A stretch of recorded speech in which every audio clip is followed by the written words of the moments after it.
ولا شك أن محمدًا شمس الهدى إليه رغبنا مؤمنين فنشكره.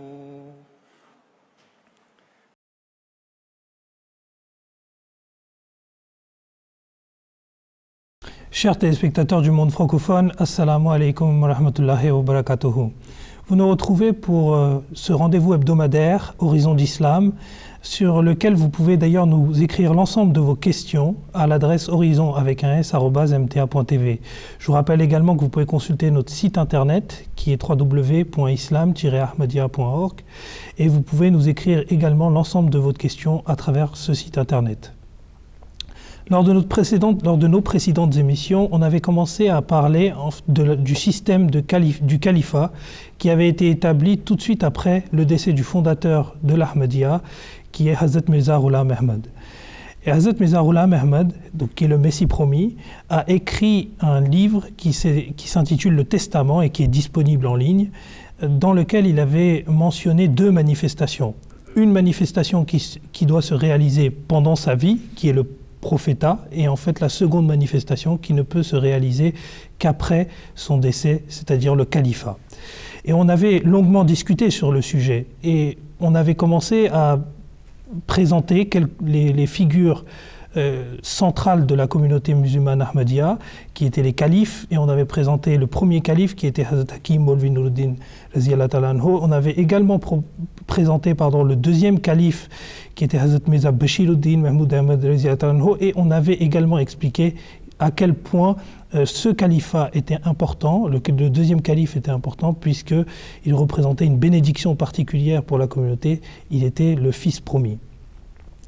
Aujourd'hui, on va plutôt s'attarder, puisqu'on a fini en fait les deux premières figures, on en arrive à notre troisième figure qui est Hazrat Hafiz Mirza Nasir Ahmad, qui est donc né en 1909 et il est décédé en 1982. On va s'interroger davantage à sa vie, à ses œuvres, à ce qu'il a fait. Et pour parler de tout cela, j'ai avec moi deux personnes. J'ai notre invité quotidien, hebdomadaire maintenant, Monsieur Ataoul Qayyum Jumunsam, assalamu alaikum. Et nous accueillons une toute nouvelle recrue parmi nous, Monsieur Nabil Mirza Saheb, assalamu alaikum. Merci à vous de venir nous présenter en fait cette éminente figure qui est Hazrat Khalifatul Masih Al-Salis, pardon. Est-ce que, par exemple, je vais commencer cette discussion avec vous, Ataoul Qayyum Saheb, vous pourriez nous présenter, par exemple, vous savez on sait que le Messie promis a eu pas mal de prophéties. Le Testament en est une, par exemple, qui aura une seconde manifestation. Est-ce que, justement, par rapport au troisième calife, il y a eu une prophétie bien particulière, ou est-ce que, même par rapport au califat en règle générale, vous pourriez nous éclaircir peut-être sur ce point? Comme vous l'avez très bien souligné au tout début de l'émission, que le Messie promis, Hadrat Mirza Ghulam Ahmad alayhi salam, il avait évoqué l'institution du califat au sein de la communauté Ahmadiyya et au sein de l'islam. C'est par son entremise que Dieu a rétabli de nouveau le califat, comme cela avait été prophétisé par le saint prophète Mohammed Mustafa sallallahu alayhi wa sallam. Et nous l'avons vu avec ses deux prédécesseurs, les deux prédécesseurs du troisième calife. Ils ont au cours de leur vie, tout fait, œuvré pour établir le califat. Leur but premier, c'était de continuer la mission du Messie premier, alayhi salam, Mirza Ghulam Ahmad alayhi salam, qui était de transmettre le message de l'islam, de parachever la transmission du message de l'islam. Et c'est ce que nous voyons au cours de la vie de Hadrat Mirza Nasir Ahmad, qui fut le troisième calife au sein de la communauté Ahmadiyya. Pour revenir à votre question, c'est-à-dire les prophéties qui ont été faites en son sujet, il est dit dans son ouvrage Haqiqatul Wahi, le Messie premier alayhi salam, a évoqué cette prophétie. Il avait dit que Dieu lui a dit qu'il va lui accorder 4 fils et un autre fils, un petit-fils. Donc cela a été mentionné particulièrement. Et dans cette révélation qu'il avait reçue de la part de Dieu, Allah lui avait déclaré que « Inna nubashiruka bi ghulamin nafilatal lak » nous t'accordons la bonne nouvelle d'un autre fils qui sera accordé comme quelque chose de surplus c'est quelqu'un de plus qui va venir. Donc, il avait déjà eu 4 fils et Dieu lui avait prophétisé qu'il aurait quelqu'un d'autre, un autre fils qui serait en fait son petit-fils qui aurait une tâche éminente au sein de la communauté. D'accord, donc en fait, il y avait déjà eu ça a été déjà prophétisé, ces bénédictions en fait qui allaient venir par la suite. Oui, il serait bien de mentionner ici le fait que si on va un peu derrière, on voit le but d'un prophète. C'est en fait de montrer les signes de Dieu et de prouver l'existence de Dieu. Le califat, comme le Messie l'a mentionné dans son livre Le Testament, c'est la deuxième manifestation du prophète en fait. Donc c'est une continuité du travail d'un prophète. C'est de montrer les signes. Et les révélations divines, qui sont les prédictions que Dieu en fait accorde à ses serviteurs, ses bien-aimés, c'est des prédictions en fait pour prouver l'existence de Dieu. Donc le Messie premier, je pense qu'il faut même mentionner le Saint Prophète sallallahu alayhi wa sallam, qui avait aussi prophétisé dans l'un de ces hadiths que yatazawwaju lahu wa yuladu lahu, que pour la personne qui viendra dans les derniers temps, il se mariera et il aura des enfants. Donc une chose assez commune, que les gens se marient, ils ont des enfants. Donc cette prophétie ou ces mots, en fait, en eux, avaient une grande prophétie en fait que le Messie premier se mariera avec une femme assez pieuse et qu'il aura des enfants ou une descendance qui sera très pure et qui aura un caractère moral assez élevé. Donc ces califes, comme aujourd'hui on parle du troisième calife, le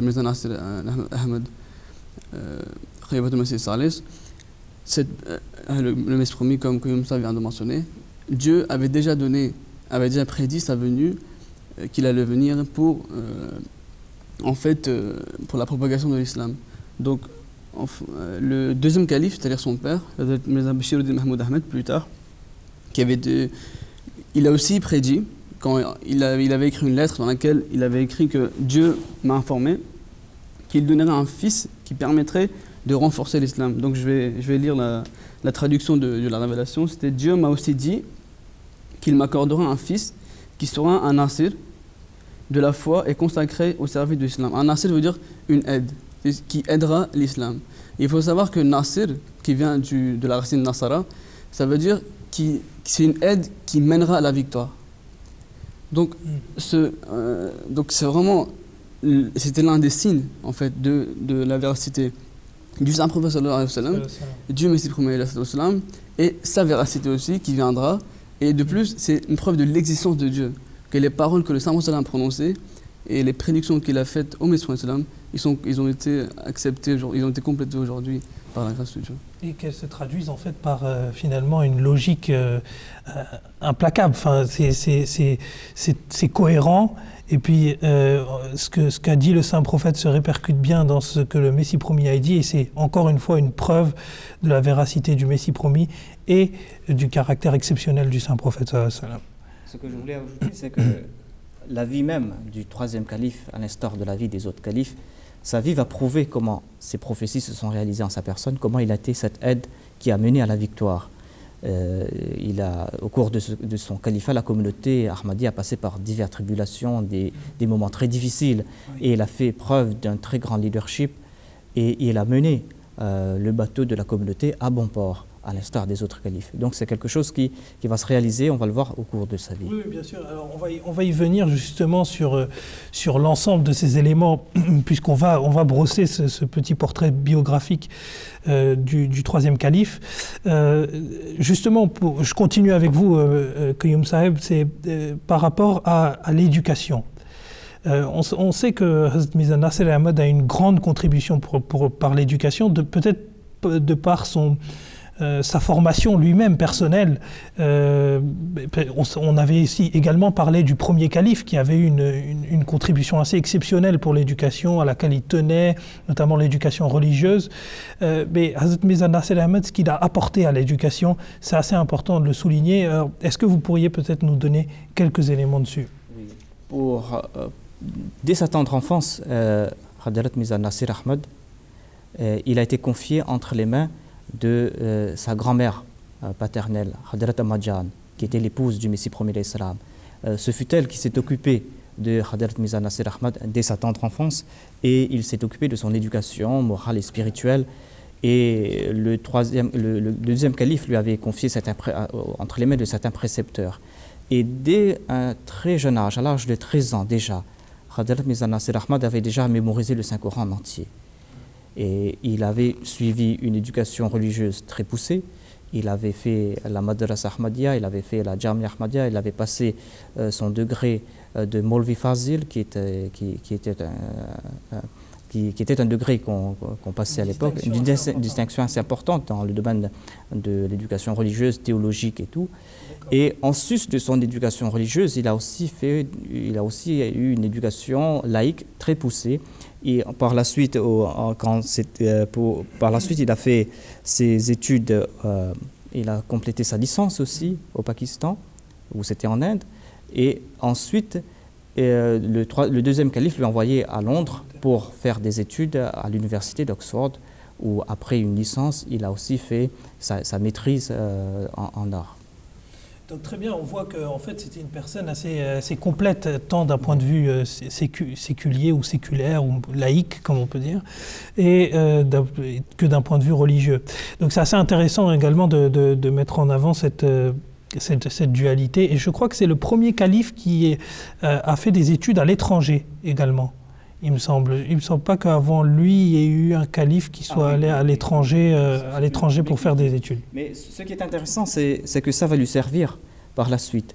Parce que il fut le calife le deuxième calife, c'est vrai que le deuxième calife avait visité Londres, je crois 2 reprises, il a fait de grandes visites. Mais c'était le troisième calife, Hadrat Mirza Nasir Ahmad, qui a fait de plus grandes tournées. C'est lui qui a lancé cette tradition de partir à la rencontre des gens, des Ahmadis et des non-musulmans. Il a dit que ses études à Londres lui a fait comprendre la mentalité des Européens, la mentalité des Anglais, des Britanniques, des Allemands. Il était en contact avec toutes ces personnes. Il était dans un melting pot, Oxford. Donc il était à la rencontre de toutes ces personnes. Il a dit que cela m'a beaucoup servi à la fin de comprendre ces gens. Et cela lui a servi, comme on dit. Il a fait plusieurs tournées au cours de son califat dans ces pays européens, en Amérique et ailleurs. Et cela lui a beaucoup servi. Puis j'imagine que comprendre en fait ces personnes par rapport à leurs us et coutumes et coupler ça avec une bonne formation religieuse telle qu'il l'avait, ça permettait aussi de mieux répondre à leurs besoins et en fonction justement, tout en restant dans le respect de l'ensemble de ces utilisations. Oui, mais monsieur. Je pense aussi, même dès sa jeunesse, on peut voir que il est parti. Il a fait ses études en dehors. Il a même eu des connaissances séculaires et aussi religieuses. Et donc ici aussi, on peut mentionner la révélation du Messie Islam, où Dieu lui avait promis que je propagerai ton message dans tous les coins de la terre, que dès sa jeunesse, le troisième calife, Dieu lui a fait en sorte que cette personne, ce calife, ce bien-aimé, a eu des connaissances religieuses et des connaissances séculaires afin de propager l'islam. Parce qu'aujourd'hui, il faut savoir qu'on n'est pas en train de parler d'une personne politique. On est en train de parler du califat qui est en fait une promesse divine donnée aux croyants. Donc cette personne, tout ce qu'elle a fait, il faut toujours avoir en tête que cette personne, tout ce qu'elle a fait dans sa vie, c'était Dieu a mené cette vie pour la propagation de l'islam.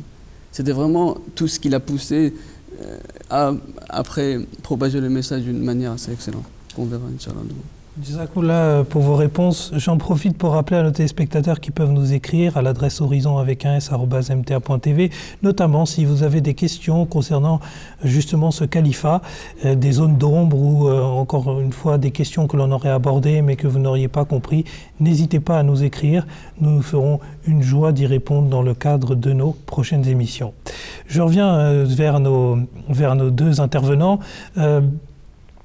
On a parlé donc de son éducation. Est-ce que maintenant on va rentrer peut-être un peu plus dans le détail de son travail au sein de la communauté Ahmadiyya, au sein de la communauté islamique Ahmadiyya.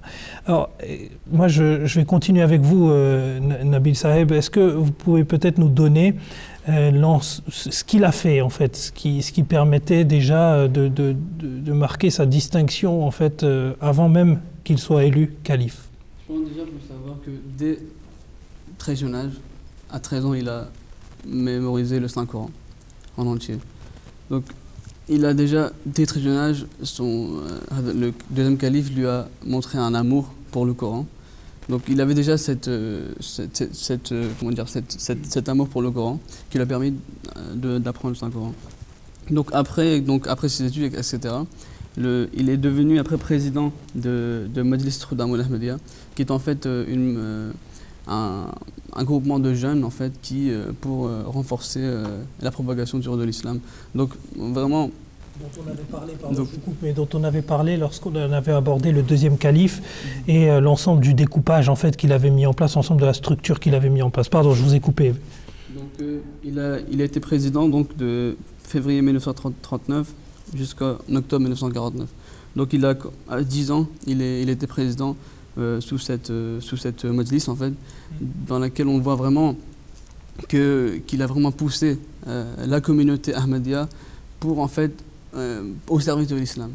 Et c'est ce qu'il a fait toute sa vie. Après, il est aussi devenu prof après de la Jamia en fait. C'était une école réservée pour les missionnaires qui après propageront le message de l'islam. Donc on voit vraiment que dès le début ou dès le commencement, il était vraiment à la tête de la propagation du message, du vrai message de l'islam. Et après, il est même devenu donc, principal de la Jamia Ahmadiyya UK.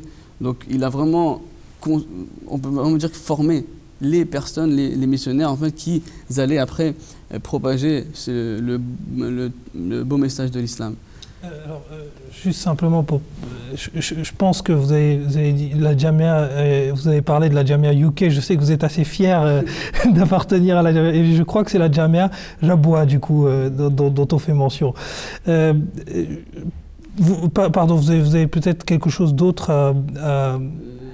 Donc après, il a été aussi nommé président de l'Anjuman Ahmadiyya du Pakistan, en fait.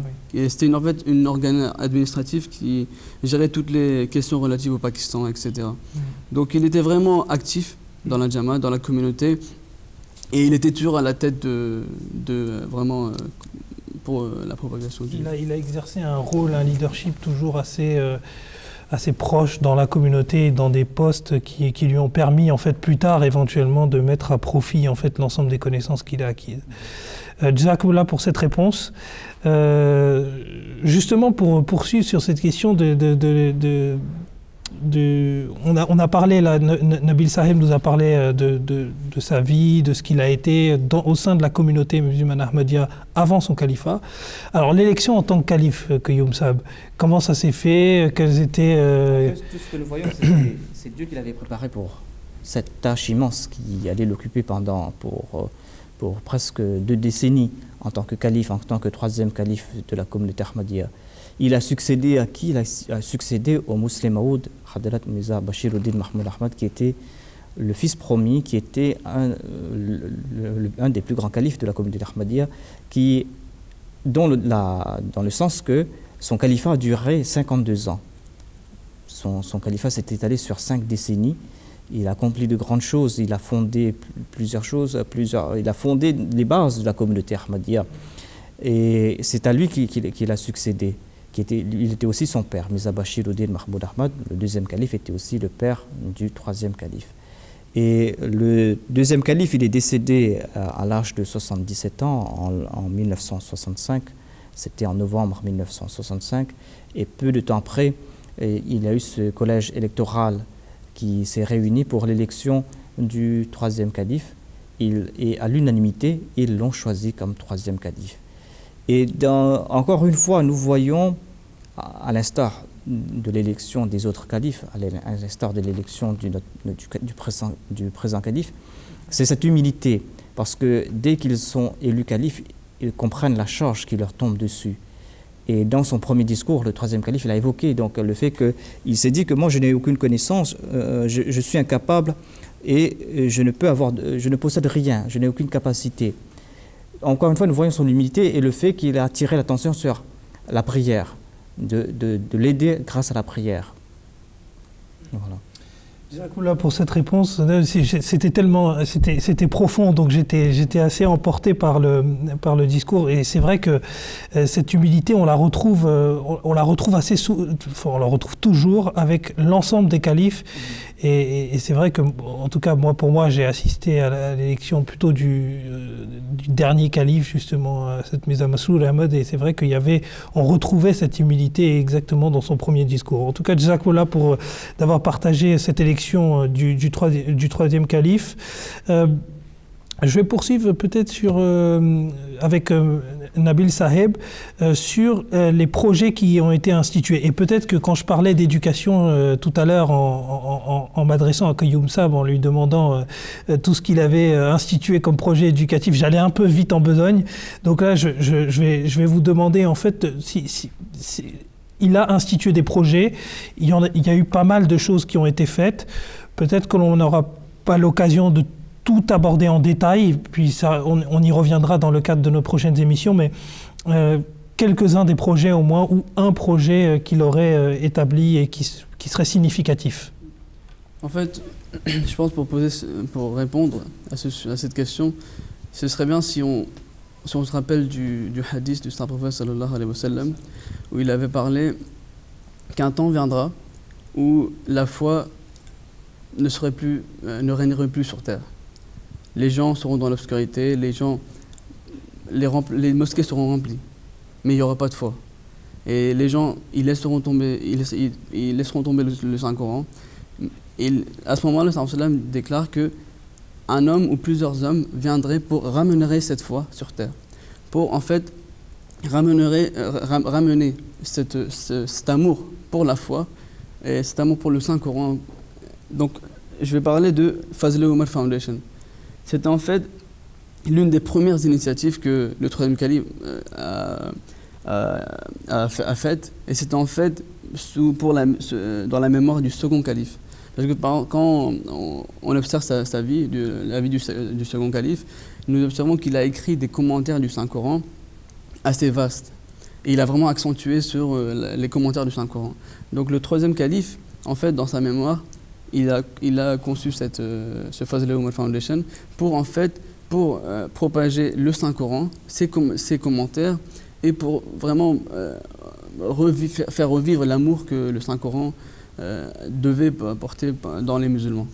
D'accord. Donc c'est vrai que c'est assez intéressant ce paradoxe que vous avez mis en avant entre la prophétie qu'avait fait le saint prophète et cette volonté justement d'appeler les musulmans vers une meilleure connaissance de leur livre fondamental et en fait ce fond qui a été mis en œuvre. Puis ce qui est aussi intéressant, et je crois que vous l'avez assez bien souligné, c'est que le Musleh, donc le deuxième calife, était lui-même étroitement associé aux commentaires du Saint-Coran, puisqu'il a écrit des traités dont on a déjà parlé lors de nos précédentes émissions sur le Saint-Coran. En tout cas, jazakallah pour vos réponses. On va poursuivre peut-être avec un autre projet significatif. C'est pour l'éducation. Vous savez, au sein de notre communauté, il y a ce qu'on appelle les Waqifin Zindagi, ceux qui ont dédié leur vie pour servir la communauté. Mais le troisième calife plutôt, il a institué un autre plan qui s'appelle le Waqf Arzi, c'est-à-dire on se dédie pour quelque temps, pour 2 semaines au minimum, des gens qui ont une profession, qui sont à la retraite peut-être, qui ont du temps libre. Ils se dédient pendant quelque temps pour aller dans des villages, dans des endroits, pour aller servir, pour aller éduquer les gens.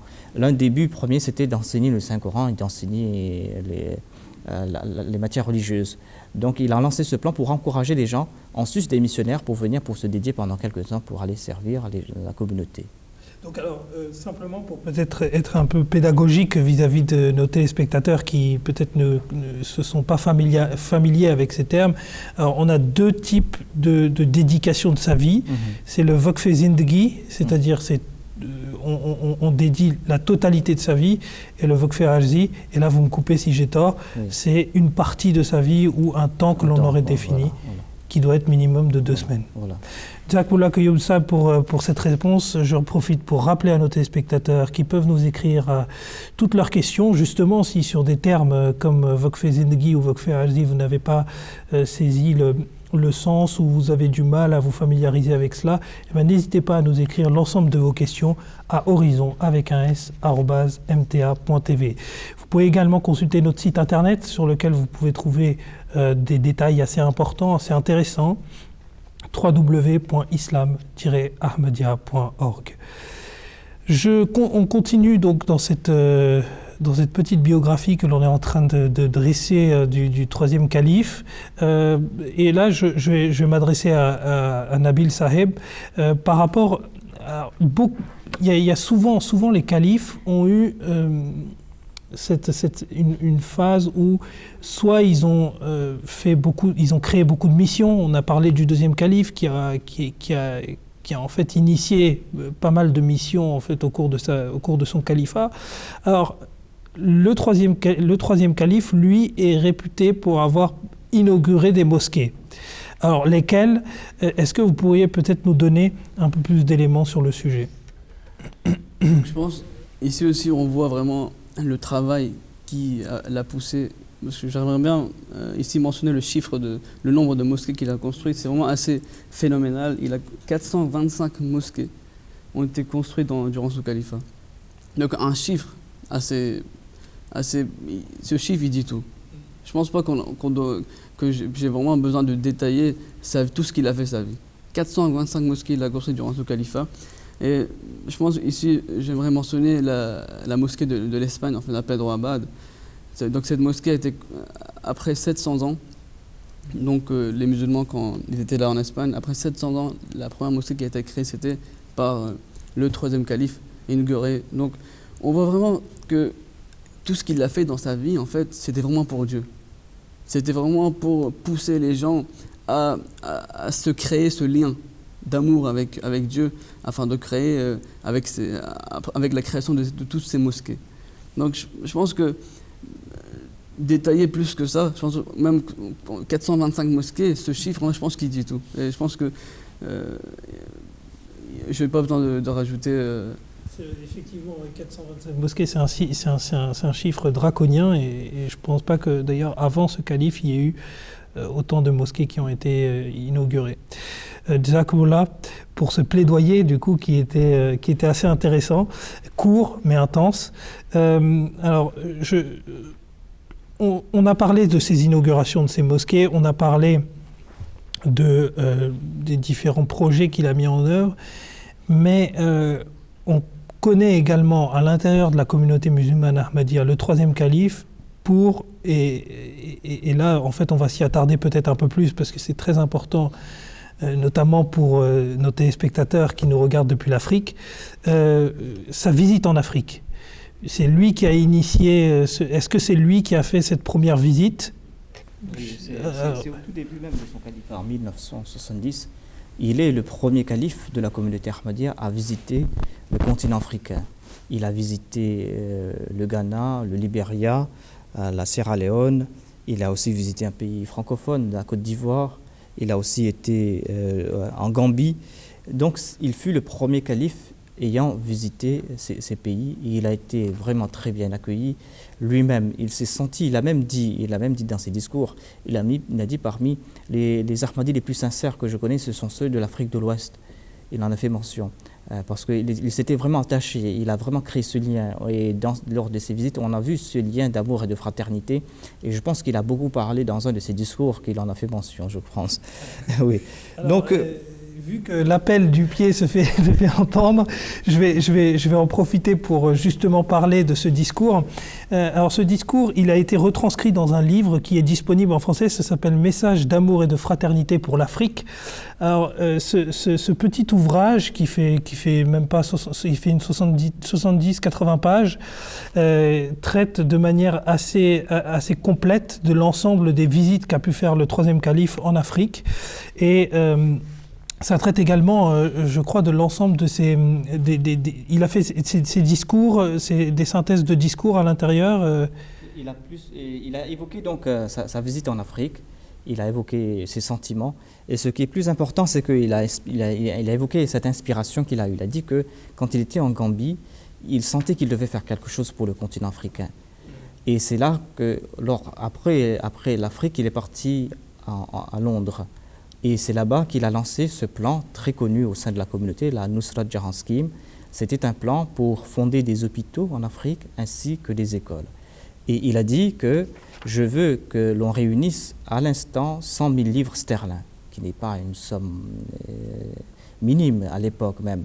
Et c'est important. D'une part, ça montrait sa confiance en Dieu, qu'il voulait que cette somme soit là.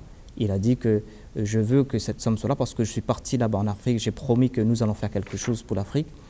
Et d'autre part, il plaçait ce fardeau sur les épaules des Ahmadis qui étaient ici au Royaume-Uni. Il a dit que je veux que vous réunissiez cette somme pour que l'on puisse débuter ce plan. Et alors qu'il était en Afrique, il a souvent souligné, il a dit que nous sommes venus ici avec un message d'amour et de fraternité. Nous ne sommes pas venus ici pour prendre quelque chose. Bien d'autres sont partis en Afrique et partent déjà en Afrique toujours pour prendre quelque chose. Il a dit que tout ce que nous faisons, nous avons fait ici et ça va rester ici. Tous les profits, ça va rester ici pour ces peuples. Et nombre de peuples en ont profité de tous ces plans qu'il a lancés, qui est le plan de Nusrat Jahan, comme je dis, qui était là pour, grâce à ce plan, il a pris des sommes pour faire bâtir des hôpitaux et des écoles, mais il a aussi encouragé nombre d'Ahmadis, de médecins, d'enseignants de partir et de travailler en Afrique, et nombre d'entre eux travaillaient dans des conditions très difficiles.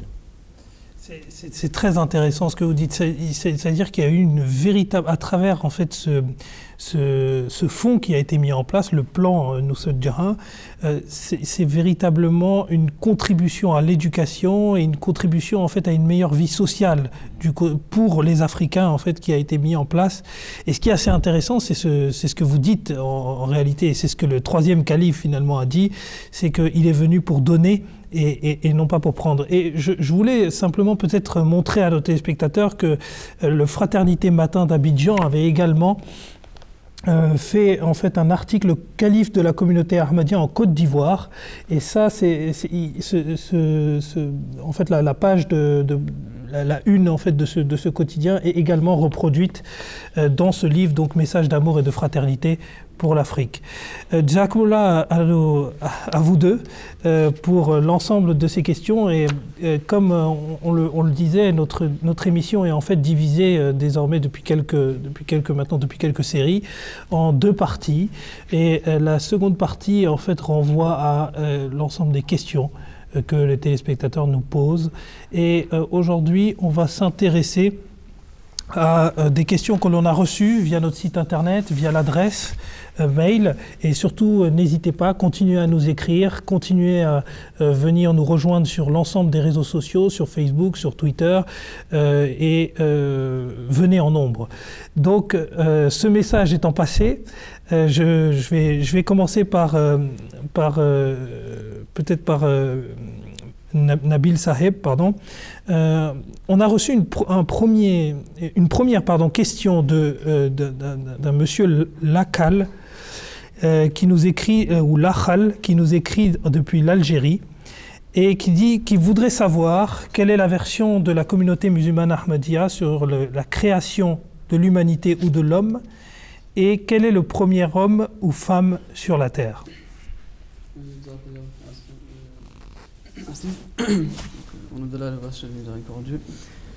Je pense que malheureusement la majorité des musulmans aujourd'hui croient qu'Adam est le premier homme sur terre et le premier prophète aussi.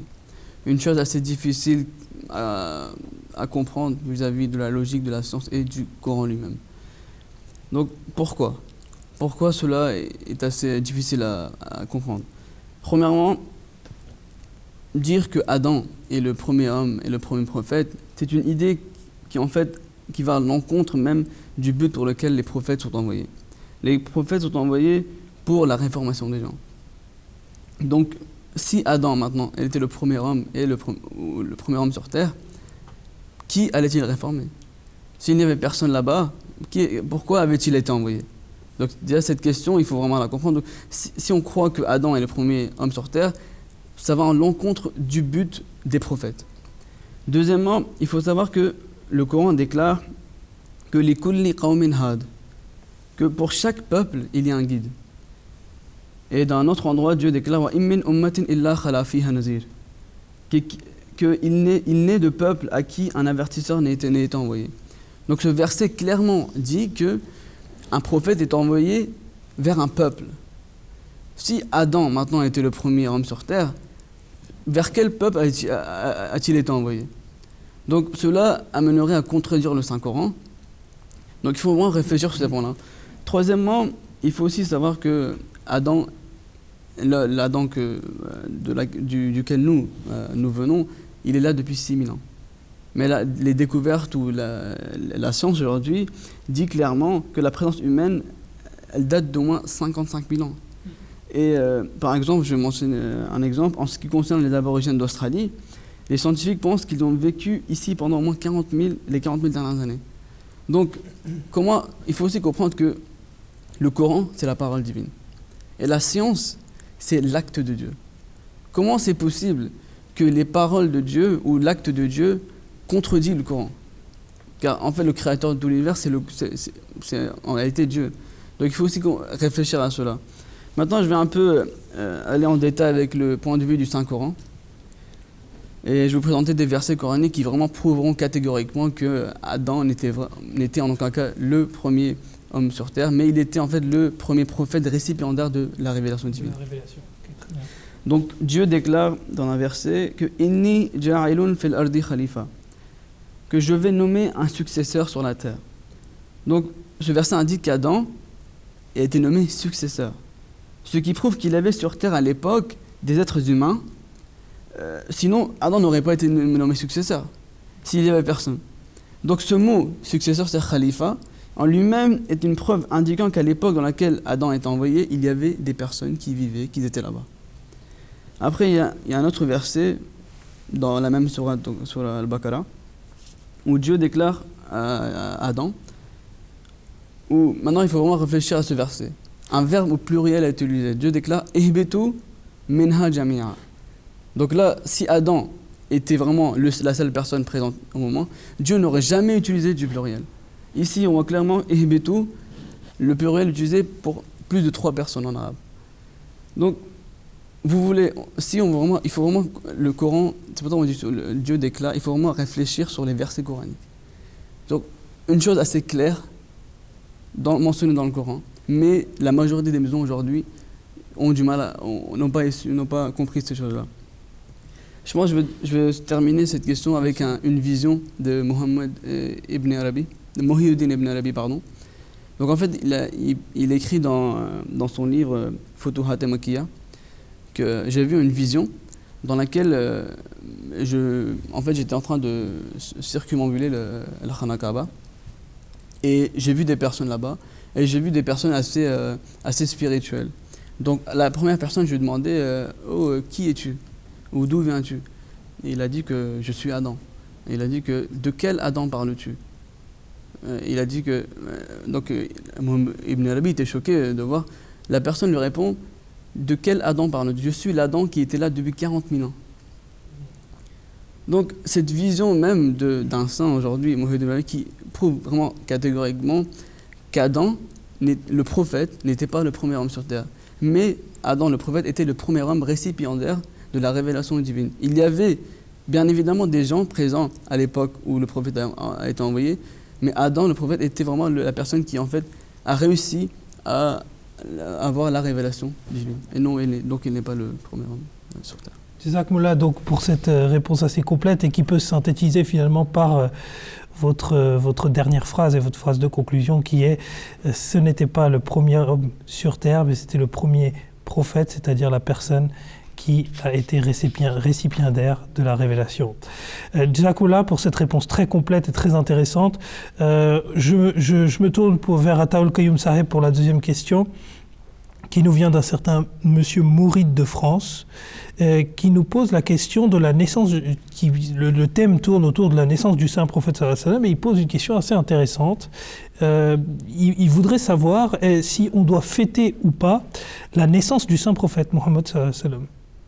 Oui, tout d'abord, nous ne voyons pas le saint prophète Mohammed sallallahu alayhi wa sallam lui-même, il n'a jamais fêté sa naissance. Ni après son décès, ses compagnons n'ont pas fêté son anniversaire, l'anniversaire de sa naissance, le 12 Rabiul Awwal. Mais nous voyons cette pratique parmi les musulmans. au cours du mois Rabiul Awwal, c'est là qu'ils partent et qu'ils vont commencer. Ils disent que voilà, nous fêtons la naissance du saint prophète Mohammed Mustafa sallallahu alayhi wa sallam.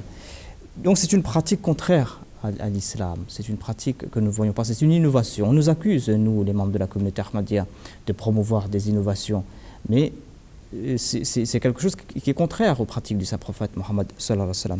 Ce qui existe par contre au sein de la communauté ahmadiyya, c'est la Siratun Nabi. La Siratun Nabi, c'est un jour institué au sein de la communauté où l'on évoque les qualités du saint prophète Mohammed sallallahu alayhi wa sallam. Et pour vous brosser l'historique de cet événement, c'est que en Inde, à l'époque du deuxième calife, et c'est là parmi les faveurs que nous accordaient les califes, à l'époque du deuxième calife, il y avait certaines personnes, c'était en Inde, il y avait des hindous qui avaient écrit des ouvrages très calomnieux à l'égard du saint prophète Mohammed sallallahu alayhi wa sallam, qui a blessé profondément les musulmans et qui, en résultat, a créé beaucoup de troubles. Et le deuxième calife, il a déclaré que ceux qui sont fautifs, ce sont les musulmans, parce qu'ils ne présentent pas le saint prophète Mohammed sallallahu aux autres. Et c'est là qu'il a dit que tous les ans, nous devons organiser des conférences. Au cours de ces conférences, nous allons inviter des musulmans, des non-musulmans à parler sur les traits de caractère du saint prophète Mohammed Mustafa sallallahu alayhi wa sallam. Donc notre tâche à nous, ce n'est pas de célébrer l'anniversaire, cela ne sert à rien, mais c'est de présenter, défendre le saint prophète Mohammed sallallahu alayhi wa sallam. Comme nous le voyons, il y a toujours des campagnes contre le saint prophète qui viennent. Des fois ce sont des films abjects, des fois ce sont des ouvrages odieux, des fois ce sont des articles dans des journaux, des caricatures, ça ne cesse quoi. Et il nous a dit que la meilleure façon de défendre le saint prophète, c'est de présenter son caractère et c'est de la pratiquer. Donc c'est ça la meilleure façon de célébrer le saint prophète Mohammed sallallahu alayhi wa sallam. Jacoula, Nabil Saheb, vous voulez rajouter comme petit quelque chose? Aujourd'hui, par exemple, je peux parler du Pakistan. Si on voit comment l'anniversaire du prophète sallallahu alayhi wa sallam est fêté là-bas, par exemple, si vous êtes en train de marcher dans la rue et vous n'imaginez même pas qu'en fait, ils sont vraiment en train de célébrer l'anniversaire du prophète. Vous allez avoir de la danse, mais rien, il n'y aura pas d'islam. Donc vraiment, quand vous voyez cette célébration, par exemple, si une personne va là-bas, elle penserait peut-être que c'est en train de rendre hommage à un chanteur, non pas à un prophète. Donc il faut vraiment aussi voir ce que cette célébration apporte. Et si vous voulez vraiment célébrer l'anniversaire du prophète, c'est pas avec ces danses, ces choses qui sont vraiment même pas qui sont pas dignes d'un prophète quelconque. Donc si vous voulez vraiment célébrer son anniversaire, c'est de propager son message à travers le monde entier, de dire en fait ce qu'il a fait, son caractère, ses caractères moraux, de ce qu'il a fait, qu'est-ce qu'il a dit par rapport à certains sujets. Donc je pense qu'il faut vraiment accentuer sur le fait que le saint prophète sallam, il est vraiment venu dans ce monde pour propager l'amour. Non pas, au lieu de rester sur cette célébration qui n'amène à rien, il faut vraiment qu'on s'y mette à propager le vrai message du saint prophète sallam. Encore une fois pour ce plaidoyer conjoint.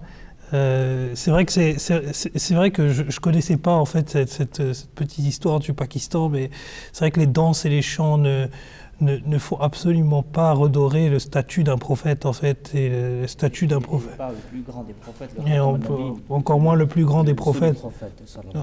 Ça, mais c'est vrai que la célébration, du moins le Sirat Nabin que fait la communauté musulmane ahmadiyya, c'est-à-dire cette conférence en fait qui appelle les gens à mieux connaître et à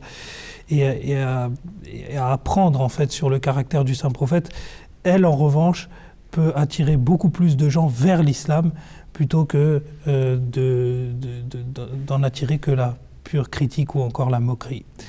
Jazakumullah, en tout cas, encore une fois pour cette réponse. On continue toujours dans le cadre de nos questions, et là je reste avec Nabil Saheb qui vient de répondre. Alors la question qui va suivre est assez intéressante et peut-être qu'on va prendre le temps d'y répondre. Elle concerne, c'est un certain monsieur Amadou Koné qui nous l'a écrit.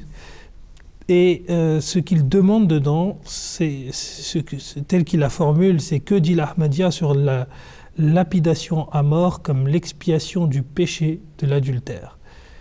En clair, quelle est en fait la position de l'islam ahmadiyya sur la lapidation à mort? Je pense que la lapidation, c'est vraiment une polémique qui est vraiment colportée sur les musulmans aujourd'hui. Alors que le Coran, il n'y a aucune mention de la lapidation dans le Saint-Coran. Il n'y a aucun verset, aucun mot qui peut même référer à la lapidation.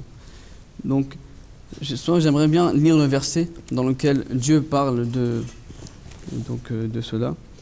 Donc Dieu déclare que الزانية والزاني فاجلدوا كل واحد منهما 100 جلدة ولا تأخذكم بهما رأفة في دين الله إن كنتم تؤمنون بالله واليوم الآخر وليشهد عذابهما طائفة من المؤمنين. Donc la traduction est: la femme adultère et l'homme adultère, ou la fornicatrice et le fornicateur, fouettez chacun d'eux de 100 coups de fouet, et ne laissez pas la pitié pour les deux vous gagner en ce qui concerne la mise en exécution du commandement divin. Si vous croyez en Allah et au jour dernier, et qu'un groupe de croyants assiste à leur punition. Donc ce verset clairement mentionne que la punition ou le châtiment pour l'adultère, c'est 100 coups de fouet. Ce n'est pas la lapidation, mais il faut comprendre aussi que ces coups de fouet, ils ne sont pas là pour... Par exemple, si une personne vient et dit que... Si quelqu'un accuse une personne quelconque, elle a commis l'adultère, on ne va pas directement aller et commencer à la fouetter. Non. Il faut savoir qu'il faut 4 témoins pour cette scène. Il faut vraiment comprendre aussi que ce châtiment ne peut être que accompli sous un gouvernement islamique. Donc il faut vraiment comprendre cela. Et je pense que si vraiment, par exemple, si on fait partie d'un gouvernement islamique et tout le monde sait que le châtiment de l'adultère c'est sans fouet, il faut vraiment y aller de l'avant pour vraiment trouver ces 4 témoins tout d'abord. Donc vraiment, il faut savoir que la punition ou le châtiment en islam, c'est pour la réforme. Ce n'est pas pour aller directement à l'avant et de mettre les gens en difficulté. Donc la réforme, c'est vraiment le but principal ou la philosophie derrière cette punition. Et pour la lapidation, en fait, certes, elle a été employée par le saint prophète sallam. Il y a des hadiths qui ont cela, mais il faut savoir que cette lapidation a seulement été employée par le saint sallam avant la révélation divine. C'est-à-dire que alors que le saint prophète sallam n'avait pas reçu de commandement divin, il suivait la Torah. Mais lorsque le saint prophète sallam a reçu la révélation de ce verset, c'est automatiquement cet châtiment, c'est fini. Donc il faut vraiment savoir, donc je parlais des 4 témoins. Avoir 4 témoins sur une scène, je pense, qui est assez personnelle, il faut vraiment y aller de l'avant. Et alors que, imaginez-vous, si on est sous un gouvernement islamique, et alors que je dis à la personne que si tu fais ça, tu serais puni, et il faut vraiment aller de l'avant pour vraiment accomplir à ce châtiment. Donc il faut vraiment comprendre que l'islam, en fait, il pousse beaucoup à la réforme des gens. C'est pas... Pardon, il y a beaucoup de hadiths où une personne a commis l'adultère, est venue vers le prophète sallam, elle a dit que « Oh, prophète de Dieu, j'ai commis l'adultère ». Le prophète sallam ne s'est pas précipité à commencer directement à foutre la personne, non. Qu'est-ce qu'il a fait? Il a essayé de même pas l'écouter. Il est parti de l'autre côté. Donc le prophète sallam lui-même hésitait à mettre en œuvre, en fait, cette punition même. Donc, parce qu'il a su qu'en fait, la personne, quand il est venu me voir, elle s'est réformée. C'est pour ça qu'il ne voulait pas vraiment aller directement. Donc il faut savoir, il faut comprendre que la philosophie derrière c'est pas de les persécuter ou d'aller de l'avant sur l'échelle. Mais il faut vraiment voir que c'est vraiment la réformation des gens qui est l'intérêt. Comme un hadith qui dit aussi, vraiment un hadith très clair, que la personne qui se repent, c'est comme si la personne qui n'a jamais commis de péché. Donc la réformation vraiment à l'avant de ces propos. Et ce qui est important, c'est comme il a souligné au tout début, Nabil Sabri, c'est que c'est le Saint-Coran qui est l'autorité finale. Quels que soient les incidents qui se sont passés, il y a des hadiths qu'on évoque la lapidation, et il y a plusieurs versions de ces hadiths. Et comme il a bien souligné, c'est que avant que s'il n'y avait pas, le Saint-Coran ne s'était pas prononcé sur un châtiment, sur un fait quelconque, eh bien, le Saint-Prophète Mohammed sallallahu alayhi wa sallam mettait en application la loi que la personne suivait. Si c'était la loi des Juifs, eh bien, il suivait la loi de la Torah. Il se tournait vers la Torah pour dire, mais qu'est-ce que la Torah préconise en telle situation? Et c'est la Torah qui préconise la lapidation. Et c'est pour cela qu'il a appliqué. Mais c'est le Saint-Coran qui est l'autorité finale. Et quand le Saint-Coran a prescrit cette punition, eh bien, on ne peut pas l'appliquer. Et comme il a dit, il y a des conditions si difficiles à respecter que c'est presque difficile de trouver 4 témoins qui soient coupables, qui aient pu voir quelqu'un commettre cet acte, ou 2 personnes commettre cet acte. Oui, c'est vrai que c'est... même si on va plus en avant dans cette discussion par rapport à cette question de ces 4 témoins, les conditions de moralité qu'on demande par rapport à ces 4 témoins sont telles qu'elles sont quasi, c'est pas remplissable. Je veux dire, c'est en fait une sanction, mais les conditions sont telles qu'elles sont totalement dissuasives. Et comment un juge, si un jour potentiellement on se retrouve devant un cas comme ça, va apprécier les conditions de moralité? Parce qu'il faut connaître la personne, il faut savoir quelle a été son attitude, tant en société que dans sa vie privée. Enfin, c'est vrai que ce sont des conditions qui sont très dures, et c'est des conditions de moralité qui sont tellement subjectives que ça devient assez difficile de les appliquer. Et en plus, et c'est vrai que vous l'avez assez bien souligné dès le départ, c'est finalement, quand on parle de lapidation à mort pour tout ce qui est adultère, c'est pas de l'islam. En fait, ça n'a jamais été de l'islam dont on a parlé. C'est plutôt de l'ignorance en fait de certaines personnes qui se fondent sur cette somptueuse religion pour en créer une sorte de monstre à multiples facettes, et en plus on en fait un peu ce qu'on veut. Alors que les choses sont très claires, et vous avez très bien lu le verset, et ça permet très bien de l'attester. Les choses sont très claires, très précises, et que en fait le Coran ne souffre d'aucune imperfection sur le sujet. Au contraire, il aborde les choses très frontalement. Et donc, c'est vrai que c'est une réponse assez importante que l'on doit donner, surtout aujourd'hui dans les sociétés européennes, dans lesquelles parfois on reproche en fait à l'islam d'être dur, etc. C'est qu'en fait, l'islam n'a jamais prévu ça.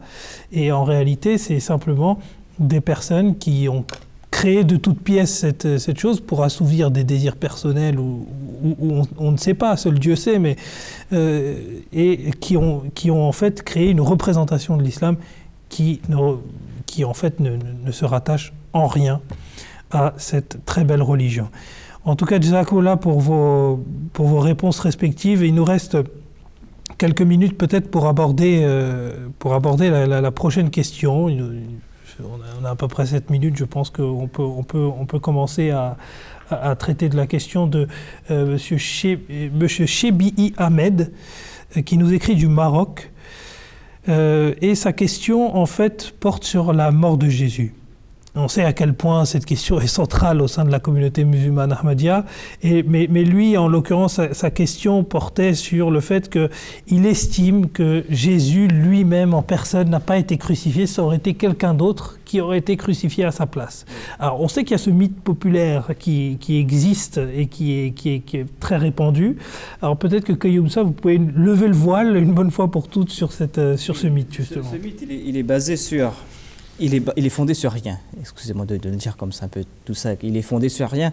Rien dans le Saint-Coran ne dit que quelqu'un d'autre a été placé sur la croix à la place de Jésus-Christ et que Jésus-Christ a été élevé physiquement au ciel. Il n'y a pas de hadith, si je me trompe, qui dit que quelqu'un d'autre a été placé sur la croix à la place de Jésus-Christ, que Dieu a donné la physionomie de quelqu'un, la physionomie de Jésus à quelqu'un, et que cette personne innocente qui a été placée sur la croix à sa place. Ce verset qu'on cite souvent, que nos amis musulmans citent souvent pour essayer d'étayer leur thèse, et c'est un verset qui se trouve dans la sourate Al-Nisa, le verset 158, si on compte la basmala, 157 si on ne compte pas. Il est dit dans ce verset, je vais aller rapidement, أعوذ بالله من الشيطان الرجيم بسم الله الرحمن الرحيم وقولهم إنا قتلنا المسيح عيسى ابن مريم رسول الله وما قتلوه وما صلبوه ولكن شبه لهم. C'est-à-dire, et nous avons en vérité, ce sont les ennemis de Jésus-Christ qui annoncent, nous avons en vérité tué le Messie, Jésus, fils de Marie, le prophète d'Allah, le messager d'Allah. Et Dieu annonce qu'ils ne l'ont ni tué, ni ne l'ont crucifié, mais il n'a été donné une apparence d'un crucifié pour eux.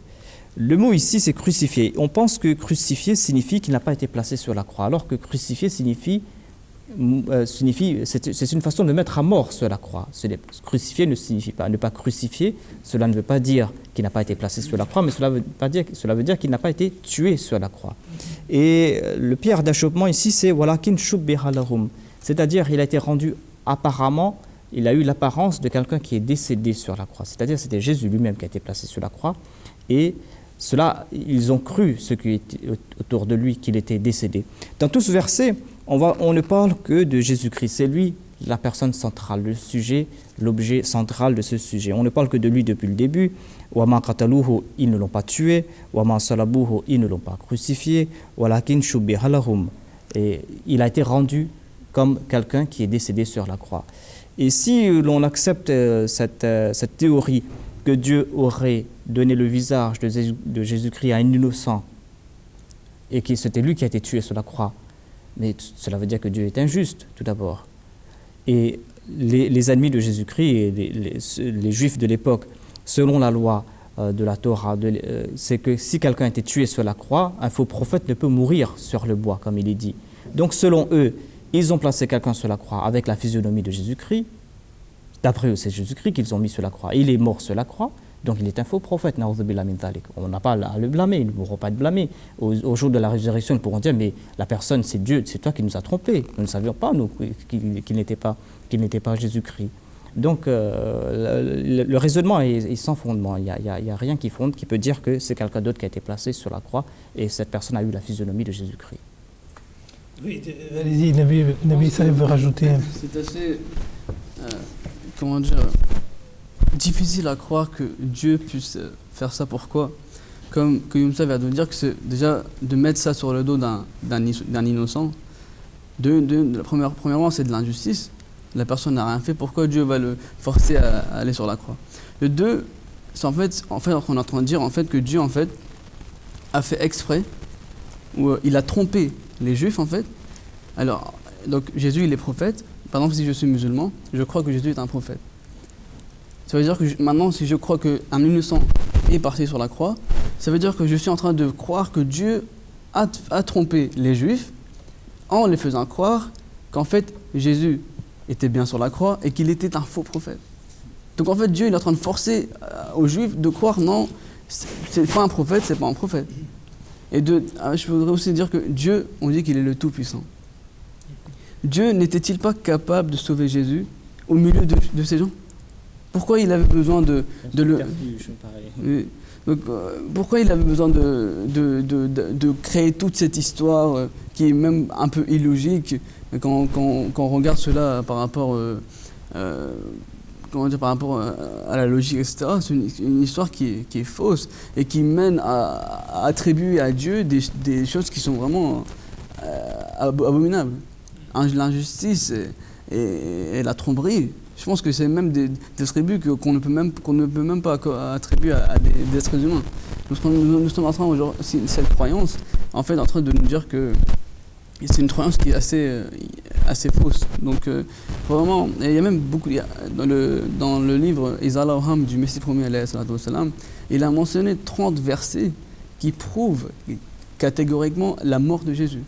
Et je voudrais présenter un verset du Coran où Dieu parle de Marie et de Jésus. Et Dieu déclare Kana ya'kulani ta'am, que les deux, donc Marie et Jésus, ils mangeaient. Donc c'est au passé, ils mangeaient. Ça veut dire qu'ils ne mangent plus maintenant. Et dans un autre verset, Dieu déclare Wama ja'alnahum jasadallah ya'kuluna ta'am, que nous n'avons pas créé de corps qui puissent vivre sans nourriture.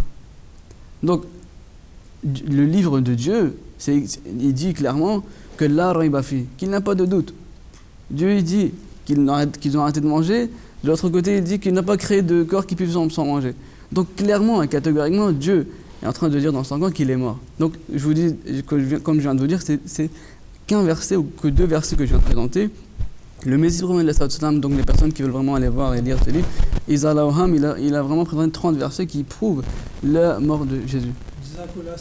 En tout cas, on reviendra pour cette longue question sur la mort de Jésus. On en fera une émission spécifique, puisque c'est un des traits caractéristiques sur lequel souvent la communauté musulmane ahmadiyya est fustigée. Mais bien entendu, on a toutes les réponses qu'il faut. Jazakumullah en tout cas pour cette petite introduction. Toute cette discussion conclut notre émission. On se retrouvera la semaine prochaine avec d'autres questions de nos téléspectateurs. Et la semaine prochaine, nous poursuivrons sur la biographie que nous avons commencé du troisième calife. D'ici à la prochaine fois, assalamu alaikum wa rahmatullahi wa barakatuhu. ولا شك أن محمدا شمس الهدى إليه رغبنا مؤمنين فنشكر له درجات فوق كل مدارج له لمعات لا يليها تصور